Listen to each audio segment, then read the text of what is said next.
πλούσια πολιτιστική δραστηριότητα που ανέπτυξε η ΕΠΟΝ. Τώρα φαίνονται απλές μερικές από τις σκοτεινές μας ενέργειες, όπως το γράψιμο στους τοίχους, σπουδαίο πράγμα.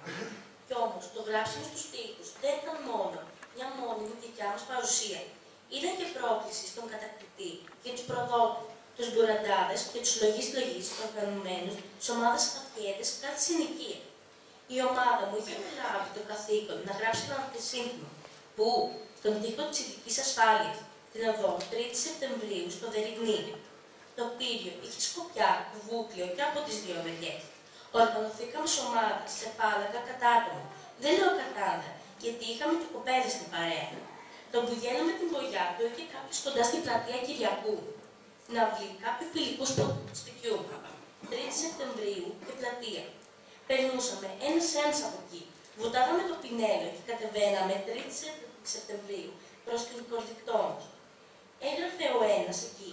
Βουτάγαμε το πινέλο, το ένα γράμμα, στα γρήγορα καθοδόν. Σε λίγο, περνούσαμε ο άλλος να πετάξει το άλλο γράμμα.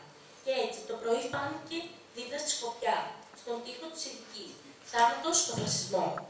Πρόλαβε πολλοί κόσμος να το δει. Και ο πιο πολλής που δεν πρόλαβε να διαβάσει τι είχαμε γράψει, είδε τον τοίχο σβησμένο με όχρα και κατάλαβε πως είχαμε γράψει κάποιο σύνθημα. Κάτω από τη μύτη. Το κουράγιο των υπονητών που το παίρνανε από τους μεγάλους συντρόφους ξαναγύριζε πίσω στο λαό. Στα άμυνα για τα συστήματα, ανάμεσα στα επονίτικα τμήματα. Ήταν και φωτεινές επιγραφές. Στήσαμε μία με το τμήμα μου στον τρούλο της εκκλησίας, πάλι στον Άη Παντελεήμων. Ένα κουτί με σκαλισμένα γράμματα ΕΠΟΝ και πράσινη ζελατίνη. Μέσα χλωμπάκι και 3 απλές μπαταρίες. Το υπονομεύσουμε. Βάλαμε μερικά κονσερβοκούτια δεμένα το ένα με το άλλο και σήμα και το ταμπέλι. Για τους πατριώτες προσοχή, Νάκης. Για τους προδότες παρακαλούμε, πιάστε το σύρμα. Η φωτεινή επιγραφή έμεινε σχεδόν ολόκληρη μέρα εκεί, ώστε να ανακαλύψουν ότι τα κονσερβοκούτια δεν είχαν μέσα παρά πέτρες. Δεν μπορεί κανείς να μιλήσει για την ΕΠΟΝ, να περιγράψει τη δράση και τους αγώνες της, χωρίς να αναφερθεί στην τεράστια εκδοτική διαφωτιστική δουλειά της. Η δύναμη της έντυπης διαφώτισης είναι τεράστια. Η ΕΠΟΝ έγκαιρα ένιωσε τη δύναμη αυτή. Έρχονται στο νου τα λόγια ενός αγωνιστή, που όταν το ρώταγαν έκπληκτοι τότε οι νεολαίοι.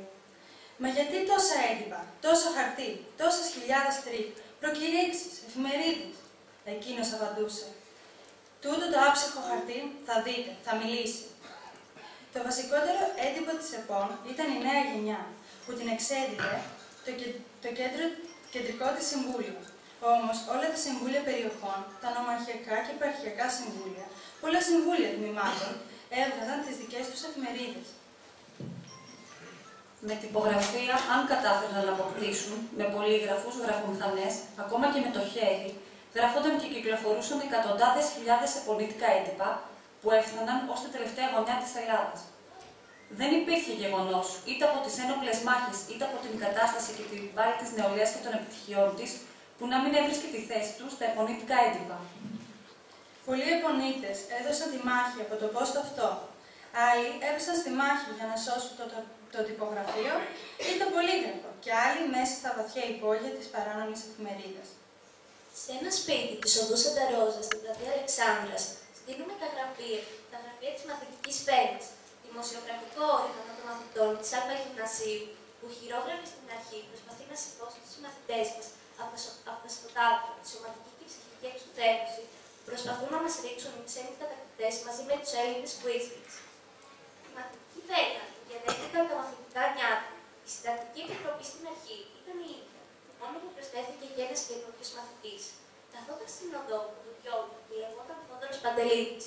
Ο Θόδωρος ήταν φίλος μας και κάναμε πολύ παρέα. Λέγαμε να μπει και αυτό στην ΕΠΟΝ και μας έλεγε: αν θα έρθω στην ΕΠΟΝ θα τα δώσω όλα. Δεν θα κάνω αυτό που κάνετε εσείς. Και σπίτι, και σχολείο, και ΕΠΟΝ. Έτσι και έγινε. Ο Θόδωρος μπήκε στην ΕΠΟΝ και τα έδωσε όλα. Κι αυτή τη ζωή. Τα μαθητικά νιάτα ήταν το επίκεντρο μιας σειράς πολιτιστικών εκδηλώσεων. Όπως με το Παλαμάκι το Ρήθινο 1821, οργανώνουν θεατρικές παραστάσεις, εκδρομές, φιλοθεατρικά απογεύματα, αθλητικές ομάδες, χοροδίες και βιβλιοθήκες. Τα μαθητικά νιάτα στα πρώτα απελευθερωτικά χρόνια συσπηρώνουν το μαθητόκοσμο του Πειραιά, που δίνει περιεχόμενο του καλλιεργούν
σβάνε όλοι οι μέρη στις γειτονιές.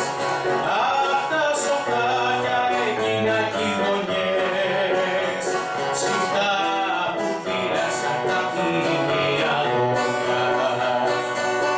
Ήτανε νέοι, ήτανε νέοι τα παιδιά, έτυχε να είναι και καλή σοδιά.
Η ΕΠΟΝ δεν σταματά τη δράση της με τη λήξη του αγώνα της εθνικής αντίστασης. Συνεχίζει τη μάχη της πρωτοπόρα σε κάθε αγώνα πλέον.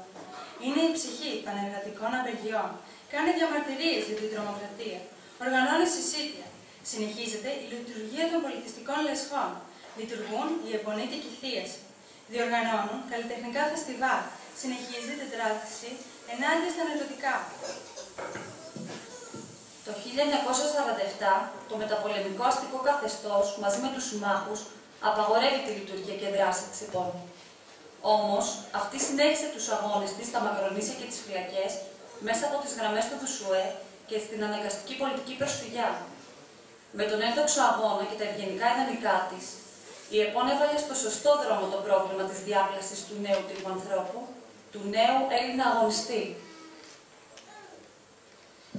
Ο ελληνικός λαός, και τότε και πάντα, αγωνίστηκε για να κατακτήσει το δίκαιο. Μπορεί να το επιβάλλει παρά τις δυσκολίες. Ο φασισμός ιτήθηκε στην Ελλάδα από την αντίσταση του ελληνικού λαού και όχι από την ενότητα και ομοψυχία όλων των Ελλήνων. Ο φασισμός ιτήθηκε από τους ενωμένους εργάτες και αγρότες, τις νέες και τους νέους. Ο ελληνικός λαός γύρισε την πλάτη στους εκμεταλλευτές του και πάλεψε για ανεξαρτησία, για να είναι κύριος του τόπου. Οι σημερινοί φασίστες, δολοφόνοι της Χρυσής Αυγής, η νοσταλγοί του Χίτλερ είναι η φυσική και πολιτική απόγονοι των Ελλήνων συνεργατών των Ναζί, που μαζί αιματοκύλησαν τον ελληνικό λαό που αντιστεκόταν. Ήταν φασίστες που προσφέρθηκαν να υπηρετήσουν το ναζιστικό τέρας με πλήρη συνείδηση ή ακόμα για τα πλούτη ή την εξουσία. Αυτοί ήταν οι ταγματασφαλίτες, οι γερμανοτσολιάδες, οι χίδες που ορκίζονταν πίστη στον Χίτλερ. Αυτοί συμμετείχαν με ζήλο σε όλες τις θηριωδίες κατά του άμαχου λαού, σε μαζικές φαγές, σε βιασμούς και σε πιάτσικα. Αυτοί φόραγαν κουκούλες, ήταν οι χαφιέδες στις γειτονιές που κατέδιδαν τίμιους αγωνιστές. Αυτούς τιμούν οι χρυσαυγίτες. Σήμερα δρούν όπως οι ναζιστές, αγείς του Χίτλερ, όπως οι φασιστές, δολοφόνοι του Μουσολίνη. Θέλουν να σπείρουν το ρατσιστικό δηλητήριο, το μίσος ανάμεσα στους λαούς, το μίσος ενάντια στο εργατικό λαϊκό κίνημα. Είναι με τη μεριά των εκμεταλλευτών και των καταπιεστών. Γι' αυτό και έχουν εγκληματική δράση. Διαπλέκονται με επιχειρήματα, συμφέροντα, με εγκληματικά κυκλώματα και τις δυνάμεις καταστολής. Χτυπάνε και δολοφονούν Έλληνες και ξένους εργαζόμενους, νέους και νέες για να τρομοκρατήσουν. Δεν έχουν καμία δουλειά μέσα στα σχολεία και τις γειτονιές μας. Οι λαοί έχουν καθήκον να παλεύουν ενάντια στο φασισμό, ενάντια στις άπιες ιδέες και τα ιδανικά του. Οι λαοί έχουν καθήκον να παλεύουν ενάντια σε κάθε μορφή εκμετάλλευσης και καταπίεσης. Ειδικά εμείς οι νέοι έχουμε καθήκον να βγούμε στη μάχη, όπως τότε η ΕΠΟΝ.